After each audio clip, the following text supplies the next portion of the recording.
Good morning, everyone. This is a bit of improv this morning because we're just waiting for our founding director, Tom, to join us in the webinar. But I have hosted these before, and I'm delighted because we have a friendly face with us for the webinar today. We've got Anton Fishman. Hi, Anton. Hi, Becky. Who has done one of these before. One was one of the first, actually, which was back in March 2020 when we started this series. So I'm really delighted to have Anton on the show. For anyone who hasn't joined before, this is our series of webinars on the crisis. And as we're coming out of the COVID-19 crisis, we're really thinking about how business and HR leaders can transition themselves into, a slightly different role, slightly different opportunities, different challenges that the pandemic's brought about, reacting to hybrid working, to the pressures of digital transformation, and everything that means. And we talk with experts in their field. We talk with practitioners, we talk with HR leaders who are living through this, and we talk more recently to business psychologists, to coaches, to people who specialize in helping people to make a positive shift in terms of culture, mindset, behavior. So that's what we're going to talk about today. I'm Becky Statham, so I'm one of the principal consultants at Veran Performance. And Veran as a business is a consultancy that focuses on the transformation of HR, finance and payroll. So we're helping businesses every day to shift into whatever the future of HR and finance looks like. And so today we're going to talk with Anton about how his experience in change, organizational change, business psychology, and actually more recently transition coaching, so helping people to prepare for and transition into new roles. We're going to think about how we can apply that to businesses and to teams, and also share some of those learnings, because there'll be people on the call that are helping people in their team, maybe even helping upwards, helping managers, helping leaders, and HR guiding their business through transformation of one sort or another. So Anton, why don't you tell us a little bit about what transition coaching means for people who might not have come across that term before? Well, first of all, Becky, thank you very much for inviting me back in. You and I were having a conversation only about 4 weeks ago, catching up like so many of these conversations are post-COVID, saying, what are you doing, what you're about? And I mentioned in passing the work I was doing with an exceptionally talented engineering leader who was was about to move from McLaren to Tesla, and how I was just starting to work with him to enable him to manage that transition from one role to the next role, which was the biggest one in his own personal career, from one organization to another, from one culture to another, possibly physical changes moving from Europe to the US, leading other technical experts in fields that he was no longer expert in. So when we talk about transition coaching, it's about supporting people as they make those significant moves from either one role to the next in another organization, or are promoted substantially within their own organization, perhaps going from functional leadership to general management for the first time, maybe moving from local responsibilities to regional responsibilities, where the career move is not just a natural extension and deepening of essentially the same role that they've been doing from consultant to principal consultant, but actually where there is a substantial jump, which means that just doing what you did before, but better, or in slightly more challenging situations there, isn't the nature of the task. And so there's a process of orientation, a process of rapid learning, reputation building, significant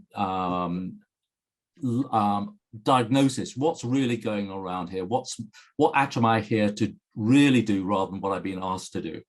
And as we talk, I'll explain a little bit more really around some of the challenges of not only personal adaptation, but in particular, helping the organization, whether it's a new organization or just another part of it, to understand who you are, what you are, and the degree to which you are not the same individual as the person you're replacing. And when you and I were talking, you raised, I thought, a really interesting point, which is actually organizations and functions transition as much as individuals do.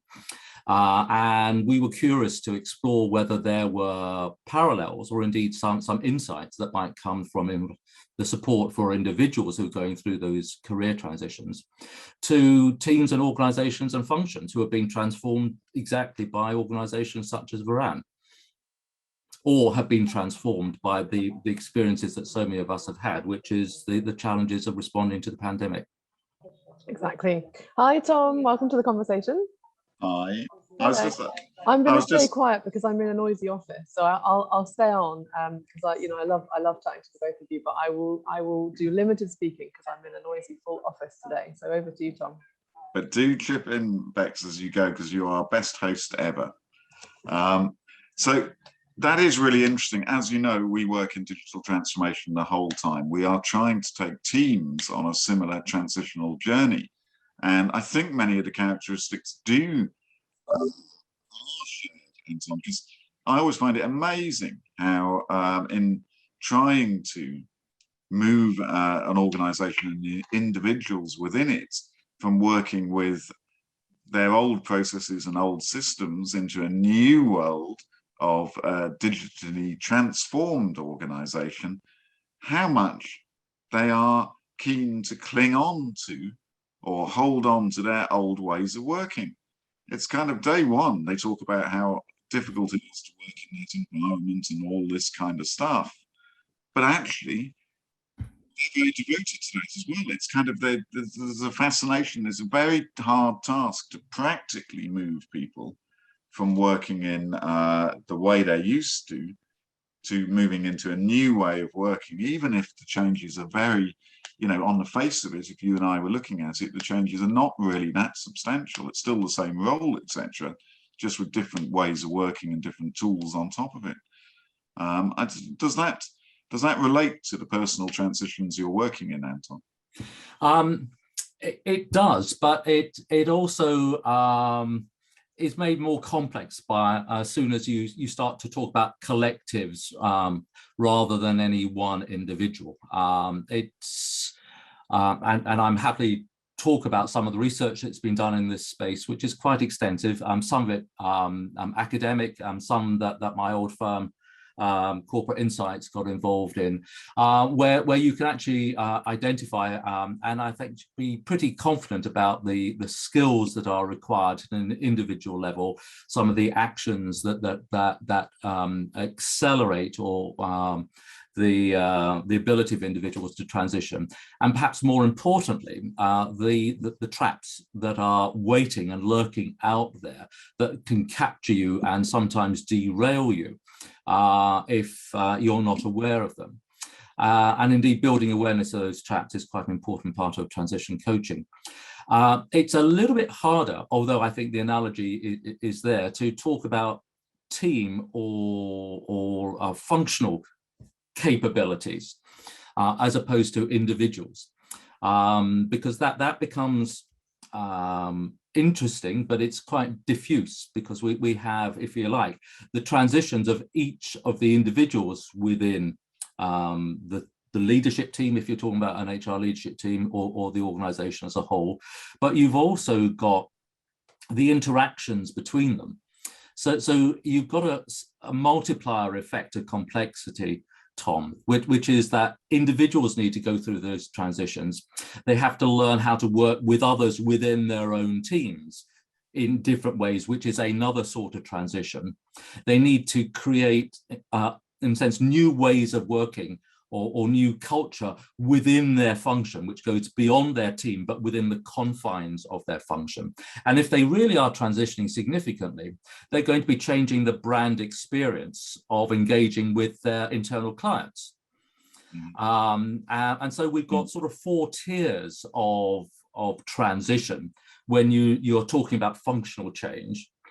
If it's hard enough to help an individual manage their way through this, and it's hard, but actually it's not too difficult to enable and work closely with an individual to be really successful where they might otherwise have struggled in that transition. We have those additional layers, Tom, which doesn't mean to say it can't be done, and it doesn't mean to say there aren't ways of doing it. We just need to be cognizant of in a sense, the interactions from the individual to the small group to the function to the function's impact in the organization as a whole. Indeed. I mean, as I listen to that and think about it, I think that in some ways it's harder, in some ways it's easier. So by moving a group or a team through a transition, we tend to focus on the leaders of that team, and they may be the real leaders, or they may be the people who are perceived as cultural leaders or influential to that team. So they're not always the boss of the team. It could be a person within that team. Now, if we can focus on those people and their transition and get them to embrace that change, then that is very helpful because each of the individuals who are going through their own change can use that as a reference point, use that as a confidence point to making their own transition. So, for example, we might have, if we have, teams in, say, 10 or 15 different countries in one of our digital transformations, we might focus on one or two of those countries and the individuals within that.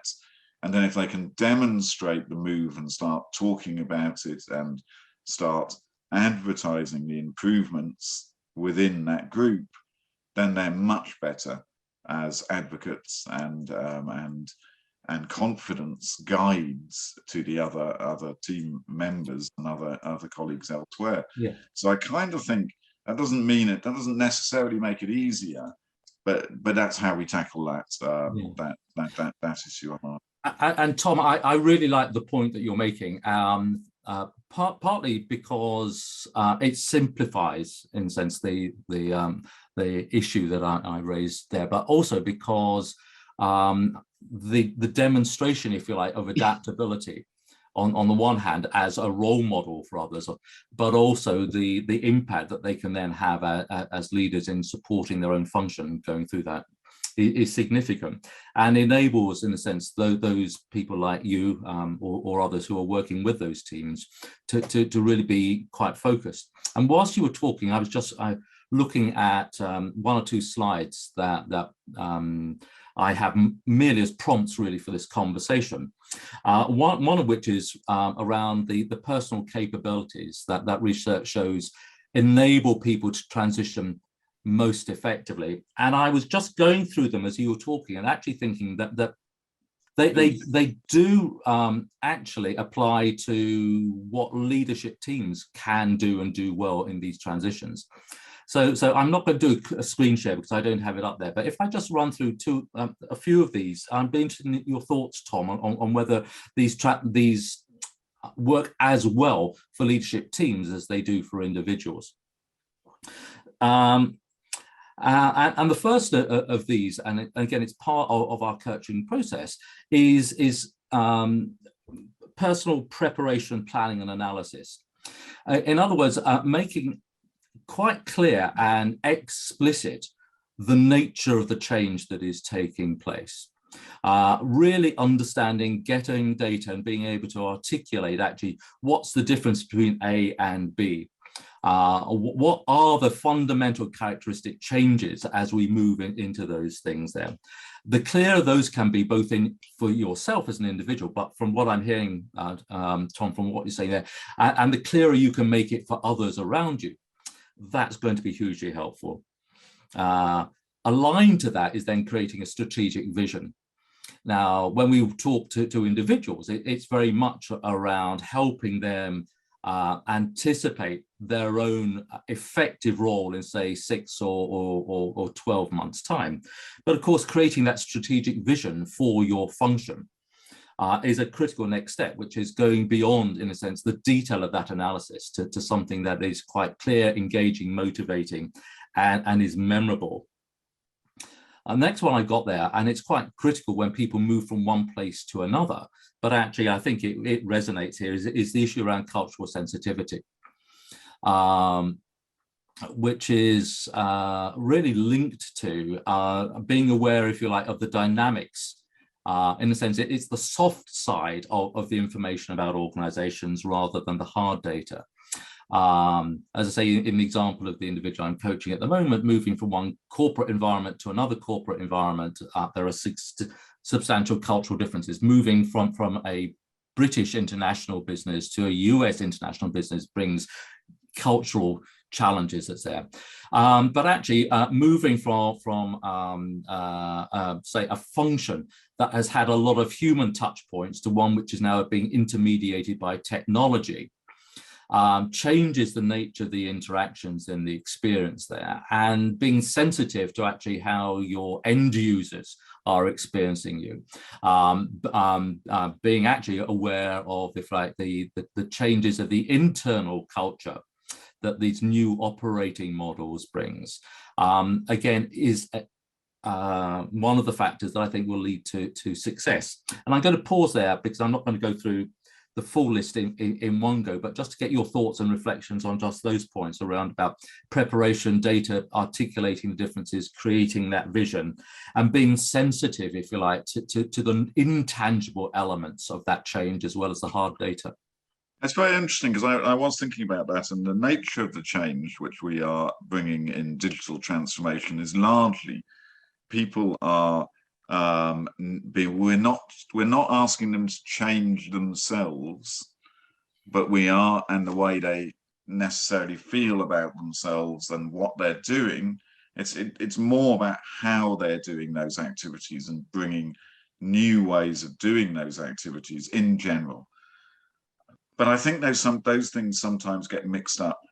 So this is the big danger, which is that people feel that we want them to change the way they feel about themselves, what they're doing, and that it's a really massive, huge change, not simply that moving to a digital workplace, moving into that more intermediated by technology environment is actually something which is designed to make their work easier and better, and is not an unrecognizable world from where they are now.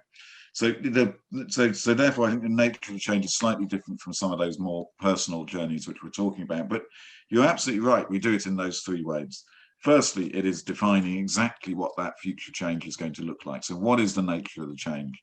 What will that thing look like? And we are often actually demonstrating, showing the tools, really showing what that new role would be and bringing it alive in workshops, in demonstrations, in actual practical model offices where people can see exactly how they're going to be working in the future. And then that strategic vision then is kind of like then building upon that and thinking about, well, if that is what the tools are going to be doing, etc., what is that vision for your actual role? What bigger flexibility, what different flexibility does it bring? What opportunities does it bring to be able to work in different and better ways and more positive ways for you as an individual or you as a team member? I think that the cultural and dynamics part, that part we probably don't work on as an industry as much as we should, because actually there is the need to often reorganize oneself and one's community, if we can call it that, one's team, in a different way to work more efficiently and better in that new future. And that is also a scary activity. So, for example, quite often we are taking from people things which they might see as highly valuable. So for a person who spends their life, for example, reconciling, I don't know, something simple like, their job is reconciling purchase orders to invoices, etc., and getting those agreed. Their value is in the accuracy and the completeness of repeating that task successfully. To remove that and say that that part of their job is automated means that they themselves are feeling that is taking the value out of their day's work. The fact that the activity is still being done and now they're supervising a robot or whatever to do that is you really got to help them navigate that. Actually, it's allowing them to do the old job they did before 10 times faster and being able to do that. But the really scary thing about digitalization, robotization, and all that stuff is that the things we thought were the value we were bringing, our core values to our day-to-day work, are being challenged. And I think that we can't kind of get away without really tackling that one, Anton. No, and I think what I'm taking from that is the critical role that leaders have in this, which is being able to explain in the way that you have done, and so to both contextualize the change that is taking place, but also in a sense to be advocates of and motivators towards this new space. That it isn't about taking away, it's about creating opportunities. But that itself, the role is being transitioned, in a sense, the value added proposition is being transitioned. And if we're talking about providing transition support, both the opportunity, but it is the leadership challenge, is to say, and then how do we enable people themselves to adapt to this new space that we are creating for them in a way that is taken, if you like, the fear that is implied in this, or the sense of devaluation that might be implied in this if it's not understood properly, and actually supported to become effective and indeed engaged in that new definition, if you like, of work and contribution. And that means that in their own way, the functional leaders become transition coaches.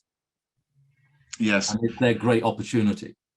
But it is, I mean, I was just thinking of an example from it's a few years ago now, which kind of illustrates how strongly those ties are and that value is related to the activity. There was I was working at an organization where, and this is a few years ago, where they were using a card index system to record certain data. And they had a beautiful wooden series of drawers. Do you remember them? I remember them well, yeah. You pull them out and they were maintaining all those cards sitting within them, thousands. And these card index were old. They'd been there for kind of 30, 40, 50 years. And the guy who was doing them, it was a labor of love. There was a tactility to it. There was a way of working. There was the whole of their life, his life was spent maintaining what is a logical structure held within this material.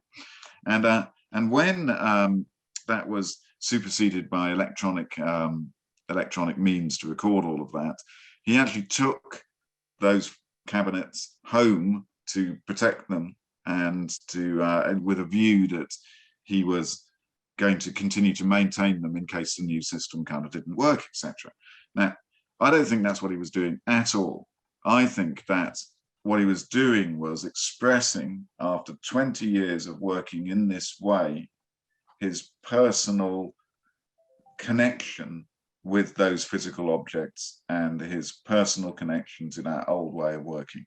In an extreme example, he was passionate about the process and the way he was working for those years, and passionately we were upsetting that equilibrium and the value he was bringing to it. And I think that, having sensitivity to how important these processes, because a young consultant can walk into that environment and say, well, it's ridiculous. That obviously moving from that to a computerized thing is the right thing to do, and obviously we're making lives better and more efficient and all that stuff. But that's not the way it felt for that guy, and I said it's not the way it feels for many other people. We are strange creatures, humans, and we have strange devotion to things we're doing.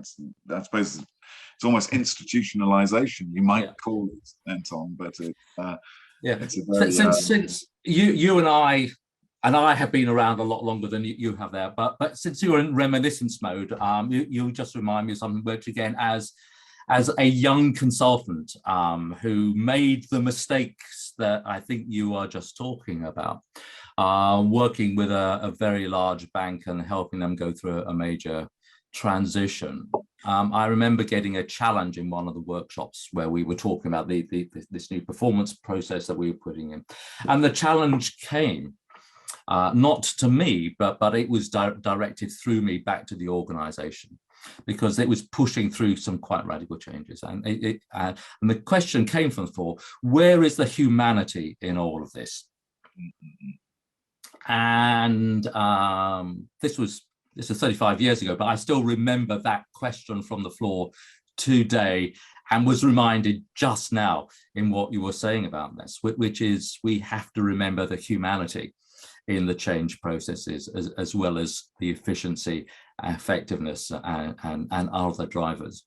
Yes, and I think that it's particularly pertinent at the moment when most organizations, most people have been through more change in the last 18 months than they had for the previous kind of 18 years, much of it enforced. And many people have worked through that with great passion and great extra activities and difficulties, but done that, and that's generated a further pride in what's happening. And it's also generated, I think, a greater openness than we've seen before to change. But I do think that that those characteristics are kind of underestimated as to how much the people get devoted, and bringing humanity to that change is kind of really critical. I really want to hear about these traps.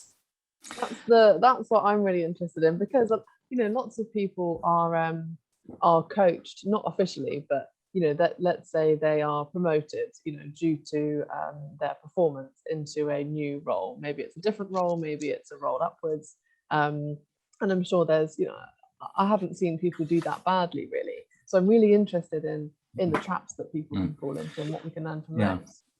Just in terms of not having seen people do that too badly, in fact, the data, the research, which has been repeated many times over the last 20-25 years, actually says that when we look at those significant senior level appointments, about 40% fail within 18 months to 2 years, either catastrophically or end up deeply disappointing the organization and are often career limiting for the individuals promoted. And a significant proportion of those are really to do with the errors or the traps or the circumstances that people get themselves into in those early days, usually unknowingly. And they vary quite a lot. Sometimes that they're based on people feeling huge urgency to demonstrate impact and action, and make decisions before they really know and understand the context in which they're working. They've not done the diagnosis. Other traps include working on the assumption that what has always worked for you in the past, say in your last firm, is actually going to work in this context. And sometimes these are made worse by saying, well, look, when I used to work for, shall we say, randomly, Veran, this is how we did it there, and it's going to work over here in whatever company, or it worked in IBM when I was working there, it's bound to work here. And just taking a belief set that says what worked in one organization is bound to work somewhere else there. It's almost nearly wrong in most cases there. Not being open to feedback.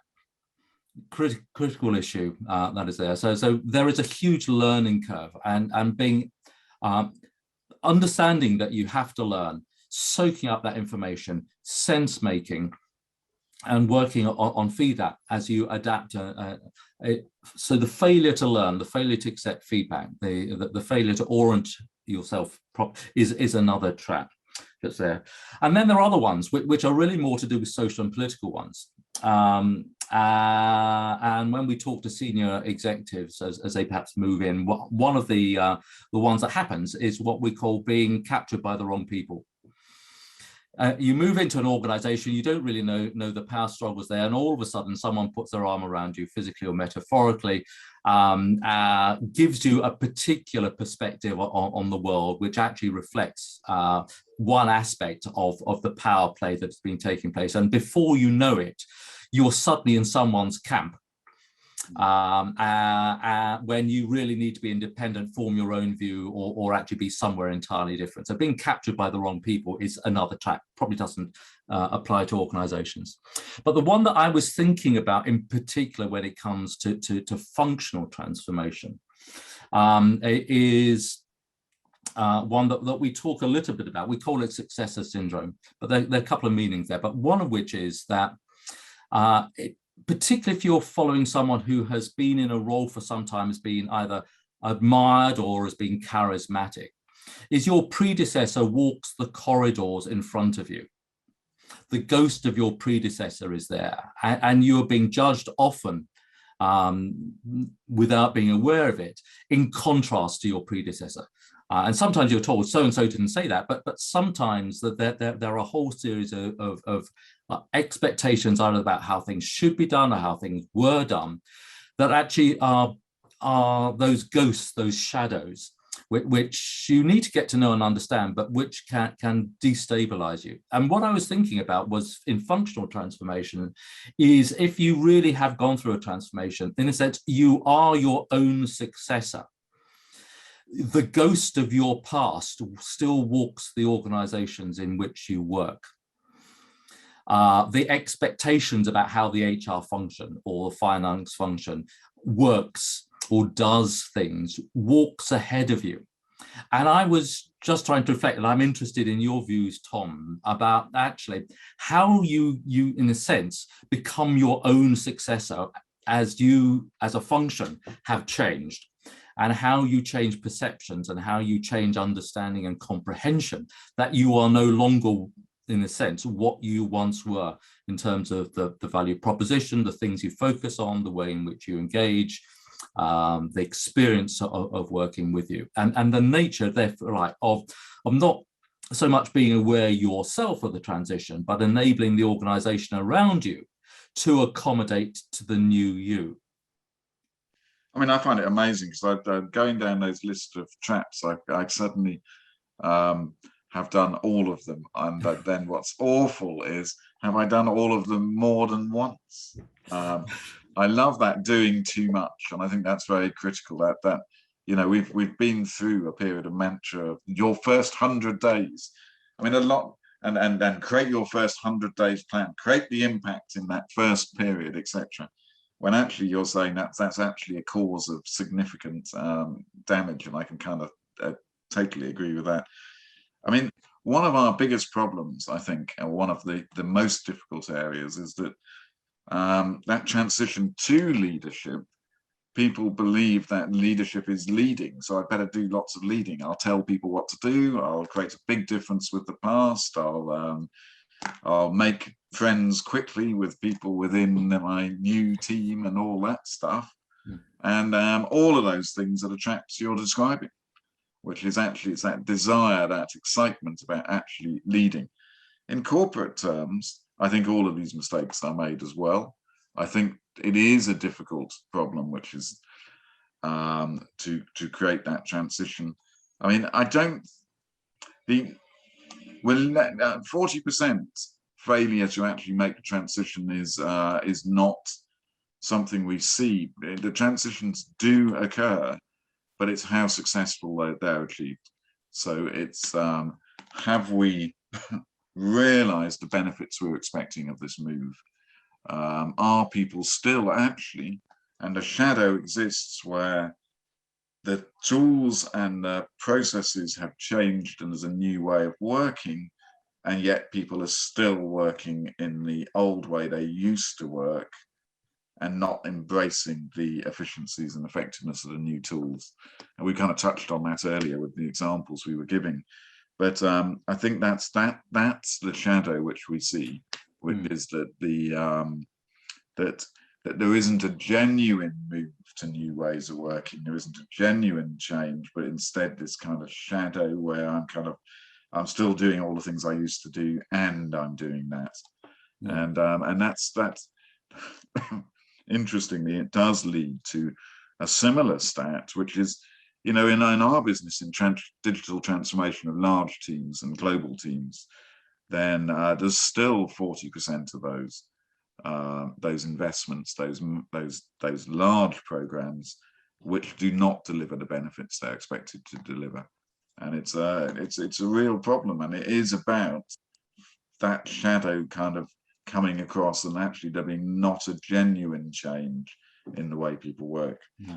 But yes, yes. So I was going to ask, I wanted to ask a question, but it was actually Becky prompted this in a little note earlier on, but I'm interested in your perceptions, and then I want to share a conversation that I was part of with an HR directors roundtable just a week or two ago, just listening in on that. The pandemic, the last 18 months, has, I think, driven HR to the forefront of a lot of the adaptations that organizations have had to make. And I don't think there's been a single HR function that hasn't properly risen to that and has driven radical change, whether it's around working practices, home working, terms and conditions, dealing with the support that individuals and teams and indeed the leaders of organizations have required.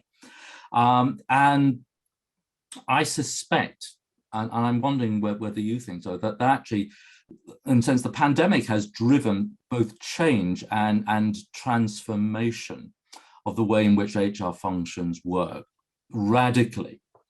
Often, I think, to the surprise of HR functions and perhaps their organizations in terms of how they have stepped up and how they have innovated. And I'm just wondering whether you've got a view about how sustainable in these, if like, new embedded capabilities that HR has demonstrated are going to be, and whether you think HR even understands how much they have actually achieved. Yes, just in terms of their self-image and their sense of their own capabilities. I mean, yes, I'll start by thinking about what are the two key changes which I've seen during the pandemic amongst those teams and the team dynamic. I mean, the first thing which had to happen, and which I think is really important, is that people stop focusing on the things which they used to do, etc., and started focusing on the things which actually need to be done. So there was an enormous focus on getting people in locations where they could continue their work, getting them the tools and materials, etc. And that's led to many HR teams, team colleagues, thinking about what actually matters about the range of things which I do, and then dropping off the agenda those items which don't matter. So a lot of stuff, a lot of extra activities which HR teams did became clearly superfluous to need once one thought only about what that actual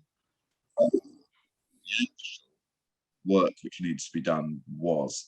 And I think that's really interesting, because everyone accumulates activities and processes, things around them over decades, and you don't see it in a clear light of what matters. The second is leadership at a lower level. So it used to be the case for many of us working in HR, etc., that we would almost be asking permission to move our executive toy from this side of the desk to that side of the desk. We really met. Are we allowed to take an hour earlier break? Are we allowed to do this or that thing? And we'd seek leadership permission to do that. And actually, we all became our own leaders during the pandemic. If there were childcare which needed to occur or something like that, we did not ask for 2 hours time off and get permission for that, etc. We would lead ourselves and say, right, I'll take those 2 hours off and then I'll work 2 hours later. I actually think that those two characteristics of focusing more on what actually matters and leading ourselves individually in the way we work and what we do are long-term characteristics. I actually think in those two ways, Anton, that the COVID crisis has brought long-term beneficial change. And I think it's something which is actually really exciting. We are not seeing post-COVID everyone going back to their old ways of working without we're instead seeing people bringing these new characteristics to their return to the office. But is that what you're seeing too, Anton and Becky? Are you too? Do you think there is substantial change which is maintained? Becky? Anton, you go first. Well, I think I would echo, first of all, I would echo those points, Tom, and I don't think we can wind the clock back, and neither should we do that. But as you know, I was going to say my interest. I care actually rather more than just interest. The thing I care most about is the value and impact that HR has in organisations, and you know that's really been the focus of the last 20 years or so of my professional work and the firms that I've set up. And I have been really interested and hugely respectful of what HR has achieved. And I remember talking to senior HR people probably about 3 months into the pandemic to begin with, who were saying that we've actually, having listed the sort of thing they're doing, we've driven 5 years change through in 5 weeks, or 3 years worth of change through in 3 weeks, and then they sustained this. And the roundtable I was referring to was a very interesting one, because it was all about innovation in organizations, and that was what the roundtable was, but it was to an audience of HR directors. And then there were conversations on the various tables. And I was listening to what the HRDs were saying in my table. Then I put this proposition out to them, which was I actually think that probably HR has been the most innovative function in organizations in the last 18 months. And that HR hasn't recognized and rarely thinks of itself as innovators. And I just put that hypothesis out into the table there. And it was really interesting because it was quite clear none of the HR directors, certainly on that one, that had thought of themselves as innovators and leading change and being innovative. And I don't think anything that HR has achieved in the way that you're doing it, but also in the tangible outcomes, could have been achieved without an innovative, solutions-focused, action appropriate to the context, mindset, and delivery capability. And I don't think HR has ever really been seen as innovators. And I'm really, really interested in how we might enable HR to understand everything it's learned it can do that perhaps it didn't quite believe it could do. The capabilities it possesses today that it didn't have 18 months ago, and how those can be integrated and sustained over time rather than reverting back to the old models. And I don't know whether you see some of those things in the way that I've just described them, Tom, but that's what I'm feeling at the moment. I mean, what I'm seeing, which I think is related to this, is a unparalleled push to digital transformation into cloud processes and that move. For many years, you know, HR teams and colleagues and HR leaders were discussing this as a kind of concept, as an idea, but achieving buy-in from their boards, achieving that sponsorship has proved elusive, and that's completely changed. People now, if the HR department, you know, because as you say, your observation of how admirably HR teams have generally dealt with the crisis, etc., I think is shared by most companies, boards and leaders, and therefore their ability to now articulate and then demand the tools and change they need is greater than I've ever seen it before. So I think that is one of the characteristics which we're seeing, that push towards digital transformation I think, from the HR side will continue to be stronger than ever. But yes, yeah. How about you, Becky? What do you think? Do you think that these characteristics are going to continue? This reminds me of, do you remember years ago, there was all of that stuff about revolution versus evolution, do you remember? And it was kind of, is digital transformation a revolution or is it an evolution? And I think that HR are quite humble. So I think, Anton, I would agree, all the people that we've spoken to would never say, oh, I've been really innovative. They might say, oh, as a team, we've been very quick to respond, we're very good at problem solving.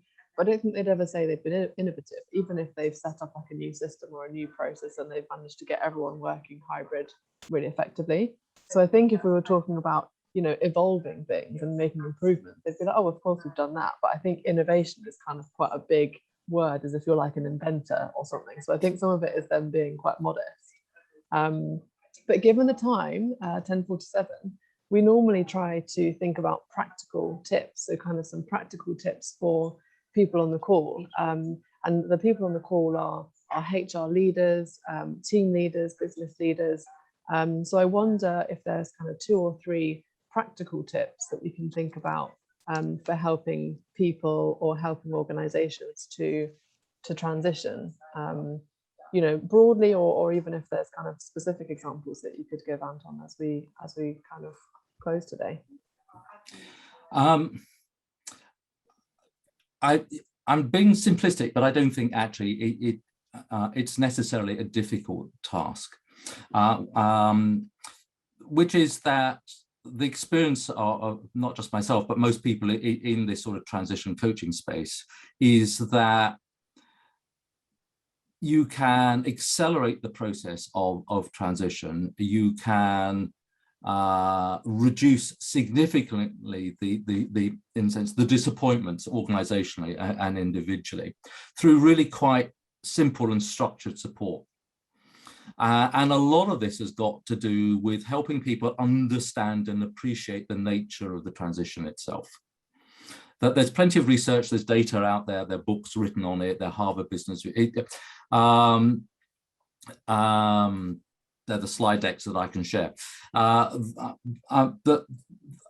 Some targeted and timely support, which is really around helping people anticipate, prepare for, plan, manage their own transitions, really gather and sense making in the new world that's there, anticipate what needs to be done, contracting effectively, and we've not really talked about contracting there, making quite clear and explicit in a sense what is going to be delivered and actually what is expected in this new place as opposed to the old place there, and then making it happen is something that can be supported, it can be accelerated.